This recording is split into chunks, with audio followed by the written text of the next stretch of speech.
ETF index mutual funds నేర్చుకుని stock మార్కెట్లో రాణించాలనుకుంటున్నారా? వెంటనే ఈ నెంబర్కి కాల్ చేయండి.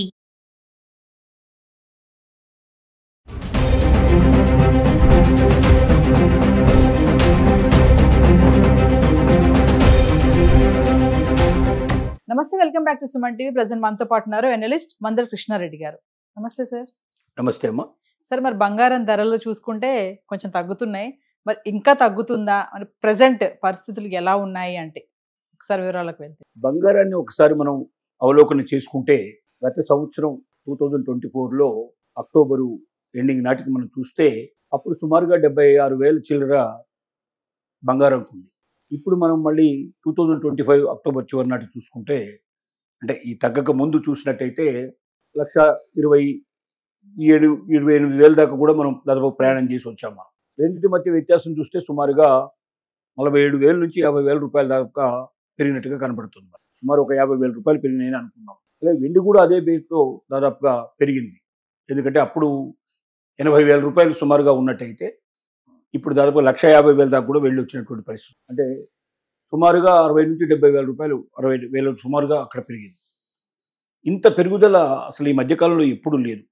దాదాపుగా ఈ లెక్క చూసుకుంటే ఒక 10 ఏళ్ళు 15 ఏళ్ళు వెనక్కాల్సిన పరిస్థితులు దాదాపు ఏర్పడుతున్నాయి. ఇంత డ్రాస్టిక్గా పెరిగింది. ఇంత డ్రాస్టిక్గా పెరిగినటువంటి బంగారం మీద ప్రతి ఒక్కరూ ఆశపడ్డారు. ఇంకా పోతే ఇంకా పెరుగుతుందేమో అని టకటక కొనుక్కున్న వాళ్ళు ఉన్నారు. అవకాశం ఉన్న మేరకు కొని పడేసుకున్న వాళ్ళు ఉన్నారు. అసలు మొన్న పండగ సమయంలో చూసినట్టయితే కొనుక్కోవడానికి ఎవరు వచ్చారు అక్కడికంటే ఓన్లీ డబ్బున్న వాళ్ళు, పెట్టుబడి పర్పస్లో వచ్చిన వాళ్ళు తప్ప మధ్యతరగతి జీవులు ఎవరు కూడా కొనుక్కోవడానికి రాలేదు. అందుకే కొనుగోళ్లు విపరీతంగా పడిపోయాయని చెప్తున్నారు. కొనుగోళ్లు డ్రాస్టిక్గా పడిపోయాయి. ఇదే గత సంవత్సరం ఇదే పండుగల సందర్భంలో చూసినట్టయితే, దసరా దీపావళి టైంలో చూసినట్టయితే జరిగినటువంటి టోటల్గా బిజినెస్కి ఈ సంవత్సరంలో జరిగిన బిజినెస్కి 50% కన్నా ఎక్కువ వ్యత్యాసం ఉందని చెప్తారు. అంటే అంత పడిపోయింది. అంత పడిపోవడానికి కారణం ఏంటంటే ఇప్పుడున్న బంగారపు రేట్లు సామాన్యుడు అందుకోవడానికి వీల్లేనంత స్థాయికి ఎత్తుకెళ్ళిపోయి ఓన్లీ బాగా డబ్బున్న వాళ్ళు, పెట్టుబడి రూపంలో దాన్ని దాచుకోవాలనుకున్న వాళ్ళు మాత్రమే మ్యాక్సిమంగా కొనుక్కోవడానికి సిద్ధపడుతున్నారు. కానీ సడన్గా తగ్గుదల ప్రారంభమైంది. దాదాపుగా రోజు రోజుకు తగ్గుతూ వస్తుంది. 10,000 రూపాయలు సుమారుగా డిఫరెన్స్ దాదాపు మనకు ఈ వారం 10 రోజుల్లోనే కనబడేటువంటి పరిస్థితి ఏర్పడింది. అటు వెండిలో తగ్గుతోంది, బంగారంలో తగ్గుతోంది. ఇది ఎక్కడి దాకా వెళుతుంది అని ఆలోచిస్తే మళ్ళీ అక్టోబర్లో 2024లో ఉన్నటువంటి రేట్లకు దరిదాపుగా వెళ్ళిపోతుందేమో అని కొంతమంది నిపుణులు దీని మీద ఆలోచిస్తున్నారు. కారణం ఏంటంటే ఇప్పుడున్న పరిస్థితుల్లో బంగారం మీద పెట్టుబడి పెట్టేదానికన్నా సేఫ్గా వేరే వాటిలో పెట్టుకుంటే బాగుండేటువంటి పరిస్థితులు ఇప్పుడు ఏర్పడ్డాయి అని ప్రపంచం లోపల. యుద్ధాలు దాదాపుగా తగ్గిపోయే పరిస్థితి. ఒక యుక్రెయిన్ రష్యా యుద్ధం మాత్రమే నడుస్తుంది తప్ప మిగిలిన యుద్ధాలన్నీ దాదాపుగా పూర్తిగా ఏదో ఒక అవగాహన ఒప్పందాలు చేసుకొని ప్రస్తుతానికైతే కాంప్రమైజ్ అయిపోయి వాళ్ళు పీస్ఫుల్గా ఉండేటువంటి పరిస్థితులు ఏర్పడ్డాయి. ఇటు ఆఫ్ఘన్ పాకిస్తాన్ యుద్ధం కానీ, అటు మనకు ఇజ్రాయెల్ గాజా యుద్ధం కానీ, ఇవన్నీ కూడా మనకి ఇప్పుడు మటుమాయమయ్యే పరిస్థితులు ఏర్పడ్డాయి. ఇప్పుడు రెండోది ఏంటంటే మనకు డాలర్ విషయంలో కూడా తీసుకున్నట్టయితే స్ట్రాంగ్గా ఉండటం వల్ల ఎక్కువగా బంగారం మీద పెట్టుబడి పెట్టడం కన్నా ముందుకు వెళ్ళడానికి మంచిదనే ఉద్దేశానికి వస్తున్నారు. పోనీ స్టాక్ ఎక్స్చేంజ్లు తీసుకున్నాము అంటే చాలా బలంగా ఉన్నాయి, అంటే పర్ఫెక్ట్గా నడుస్తున్నాయి. డ్రాస్టిక్గా పడిపోవడం కానీ, అందులో పెడితే భయపడాల్సిన పరిస్థితులు కానీ చాలా తగ్గిపోయినాయి. అంటే ఎప్పుడు వీరి మీద పెడతారు, బంగారం మీద ఎక్కువగా పెడతారు పెట్టుబడి అంటే అవన్నీ క్షీణదశలో ఉన్నప్పుడు, అవి సరిగ్గా లేనప్పుడు దీని మీద పెట్టుబడి పెట్టే ప్రయత్నం చేస్తారు. అవి బలంగా ఉన్నప్పుడు దాంట్లో పెట్టుబడి పెట్టుకుంటే దీనికన్నా చాలా ఎక్కువ రేట్లు వస్తాయి. కాబట్టి ఎక్కువ రేట్లు బాగా లాభం వచ్చేట్టు దాన్ని వదిలిపెట్టి తక్కువ దాంట్లోకి రావడానికి ప్రయత్నం చేయరు. బ్యాంకు వడ్డీలు కూడా తగ్గితే మాత్రమే బంగారం మీద పెట్టే పెట్టుబడి పెడతారు. బ్యాంకు వడ్డీలు కూడా కొంచెం పెరిగే పరిస్థితులు ఏర్పడ్డాయి కాబట్టి అటువైపు కూడా ఎక్కువ మంది బ్యాంకుల్లో పెట్టుకోవడానికి ప్రయత్నం జరుగుతోంది. వీటన్నిటి కారణంగా కొద్దిగా క్షీణదశ మొదలైందేమో అని అనిపిస్తుంది.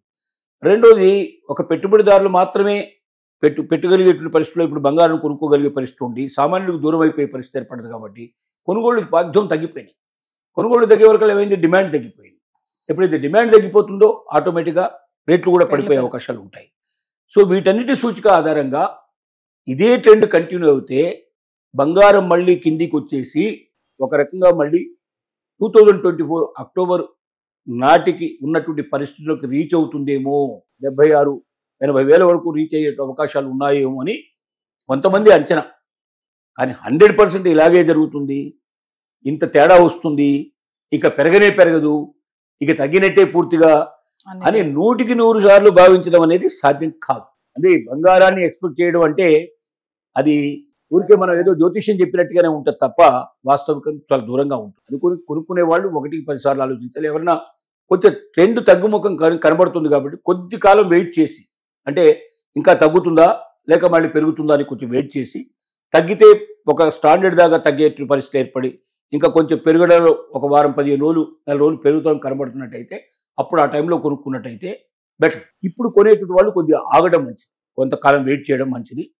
ఎలాగూ తగ్గుదల కనబడుతుంది కాబట్టి. అదే మళ్ళీ ప్రతిసారి మనం చెప్తున్న విషయం ఏంటంటే అప్పు చేసి కొనకండి బంగారాన్ని. మీ దగ్గర డబ్బు ఉంటే మాత్రం బంగారం కొనుక్కోండి. అది ఇవాళ కాకపోయినా రేపైనా భవిష్యత్తులో ఎప్పుడైనా ఉపయోగపడుతుంది.